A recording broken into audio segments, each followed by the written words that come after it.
भारत की सैन्य ताकत हमेशा से दुनिया में चर्चा का विषय रही है। दुनिया की सबसे बड़ी सेनाओं में शामिल भारतीय सेना ने कई युद्ध लड़े, कई चुनौतियों का सामना किया और हर बार अपनी क्षमता साबित की। लेकिन आज के आधुनिक युद्ध केवल जमीन पर लड़ने से नहीं जीते जाते। अब युद्ध साइबर स्पेस में भी होते हैं, समुद्र में भी, आसमान में भी और अंतरिक्ष तक में रणनीतियां बनाई जाती हैं। ऐसे समय में भारत अपनी सैन्य संरचना में एक ऐसा बदलाव करने जा रहा है जिसे आजादी के बाद का सबसे बड़ा सैन्य सुधार माना जा रहा है। इस बदलाव का नाम है थिएटर कमांड सिस्टम। फिलहाल भारतीय सेना, नौसेना और वायुसेना 3 अलग-अलग संरचनाओं में काम करती है। हर सेना की अपनी कमांड, अपना नेतृत्व और अपनी रणनीति होती है। उदाहरण के लिए अगर किसी युद्ध की स्थिति बनती है तो सेना अपनी योजना बनाती है, वायुसेना अपनी और नौसेना अपनी। कई बार इन तीनों के बीच तालमेल बनाने में समय लगता है। युद्ध के समय कुछ मिनटों की देरी भी बहुत भारी पड़ सकती है। आधुनिक युद्ध में स्पीड, कोऑर्डिनेशन और संयुक्त कार्रवाई सबसे बड़ी ताकत बन चुकी है। यही कारण है कि दुनिया की बड़ी सैन्य शक्तियां पहले ही थिएटर कमांड सिस्टम अपना चुकी हैं। थिएटर कमांड का मतलब होता है कि एक निश्चित भौगोलिक क्षेत्र में सेना, नौसेना और वायुसेना की सभी ताकतों को एक ही कमांडर के अधीन लाया जाए। यानी अगर किसी सीमा क्षेत्र में युद्ध होता है तो वहां एक ही कमांडर तय करेगा कि जमीन पर सेना क्या करेगी, हवा में एयरफोर्स क्या करेगी और समुद्र में नौसेना किस तरह सहायता देगी। इससे निर्णय लेने की प्रक्रिया तेज हो जाती है और युद्ध में समन्वय काफी बेहतर हो जाता है। अगर हम अमेरिका को देखें तो वहां कई दशक पहले थिएटर कमांड सिस्टम लागू किया जा चुका है। अमेरिका के पास Indo Pacific command, central command, European command जैसे कई थिएटर कमांड हैं। चीन ने भी पिछले कुछ वर्षों में अपने सैन्य ढांचे को पूरी तरह बदलकर थिएटर कमांड आधारित बना दिया। चीन के पास अब वेस्टर्न थिएटर कमांड है जो सीधे भारत की सीमा पर फोकस करता है। यही कारण है कि भारत के लिए भी यह बदलाव अब बेहद जरूरी माना जा रहा है। असल में भारत में थिएटर कमांड की चर्चा बहुत तेजी से तब शुरू हुई जब 1999 का कारगिल युद्ध हुआ। कारगिल युद्ध में भारत ने जीत जरूर हासिल की, लेकिन उस युद्ध ने हमारी सैन्य व्यवस्था की कई कमजोरियों को भी उजागर किया। युद्ध के दौरान तीनों सेनाओं के बीच बेहतर तालमेल की आवश्यकता महसूस हुई।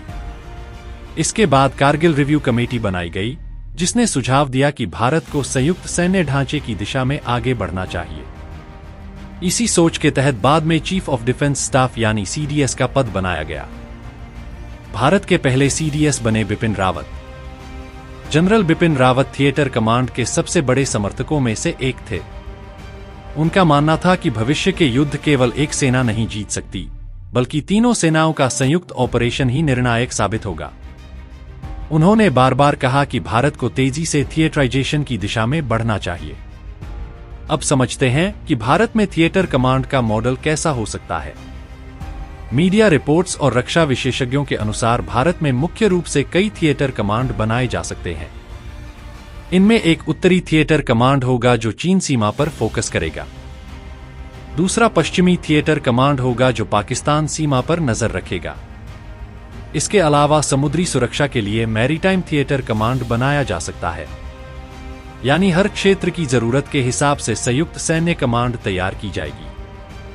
सोचिए, अगर भविष्य में चीन के साथ सीमा पर तनाव बढ़ता है तो अभी की तरह अलग अलग सेनाओं को अलग आदेश नहीं मिलेंगे।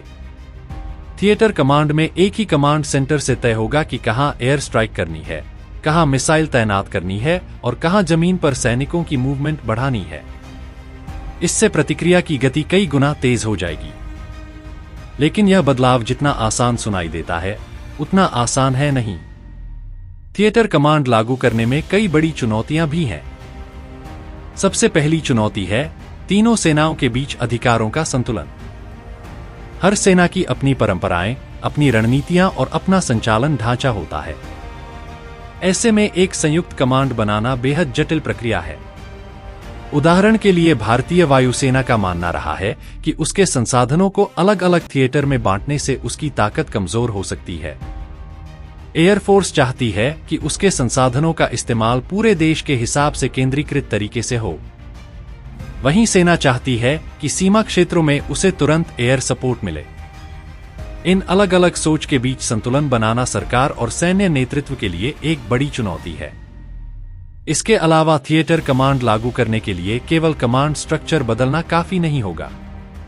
इसके लिए communication system, intelligence sharing, cyber network और हथियारों के इस्तेमाल तक में बड़े बदलाव करने होंगे। आधुनिक युद्ध में डेटा सबसे बड़ी ताकत बन चुका है। अगर सेना, वायुसेना और नौसेना के बीच रियल टाइम डेटा शेयरिंग मजबूत नहीं होगी तो थिएटर कमांड का पूरा फायदा नहीं मिल पाएगा। भारत के सामने एक और बड़ी चुनौती है, 2 मोर्चों पर युद्ध का खतरा। भारत को एक साथ चीन और पाकिस्तान दोनों से खतरा रहता है। ऐसे में भारत का थिएटर कमांड मॉडल दुनिया के बाकी देशों से अलग और ज्यादा जटिल होगा। भारत को ऐसा सिस्टम बनाना होगा जो दोनों सीमाओं पर एक साथ प्रभावी तरीके से काम कर सके। थिएटर कमांड कोई जादुई समाधान नहीं है, लेकिन यह निश्चित रूप से सेना की कार्यक्षमता बढ़ा सकता है। युद्ध में तेज फैसले, बेहतर तालमेल और संसाधनों का सही इस्तेमाल जीत की संभावना को मजबूत बनाते हैं। आज की दुनिया में युद्ध केवल सैनिकों की संख्या से नहीं जीते जाते। Technology, drone, satellite, cyber attack और आर्टिफिशियल इंटेलिजेंस आधुनिक युद्ध का हिस्सा बन चुके हैं। थिएटर कमांड इन सभी क्षमताओं को एक साथ जोड़ने की कोशिश है। भारत भविष्य के युद्धों के लिए अपनी सेना को तैयार कर रहा है। अगर हम चीन की बात करें तो उसने 2015 के बाद अपने सैन्य ढांचे में बड़े बदलाव किए। चीन ने 7 मिलिट्री रीजन को घटाकर 5 थिएटर कमांड में बदल दिया। इसका उद्देश्य था तेज और संयुक्त सैन्य प्रतिक्रिया। भारत चीन के इस मॉडल को बहुत ध्यान से देख रहा है, क्योंकि भविष्य में सबसे बड़ा रणनीतिक मुकाबला चीन के साथ ही माना जाता है।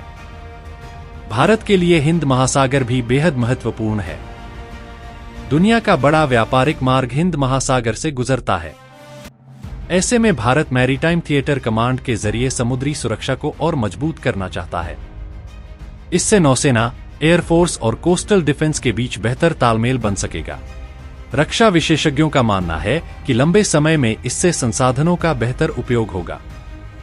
अभी कई बार तीनों सेनाएं अलग अलग सिस्टम खरीदती हैं, अलग अलग ट्रेनिंग करती हैं और अलग अलग इंफ्रास्ट्रक्चर इस्तेमाल करती हैं। थिएटराइजेशन के बाद कई चीजों में एकरूपता लाई जा सकती है, जिससे लागत कम हो सकती है। हालांकि कुछ विशेषज्ञ यह भी कहते हैं कि शुरुआत में थिएटर कमांड लागू करना बेहद महंगा होगा। नई संरचना, नई टेक्नोलॉजी, नए ट्रेनिंग सिस्टम और नई कमांड व्यवस्था तैयार करने में भारी निवेश लगेगा। लेकिन सरकार इसे भविष्य की जरूरत मान रही है। भारत पहले ही इस दिशा में कुछ कदम उठा चुका है। अंडमान और निकोबार कमांड भारत का पहला संयुक्त कमांड है, जहां तीनों सेनाएं मिलकर काम करती हैं। इसके अलावा स्ट्रेटेजिक फोर्सेज कमांड भी संयुक्त संरचना का उदाहरण है।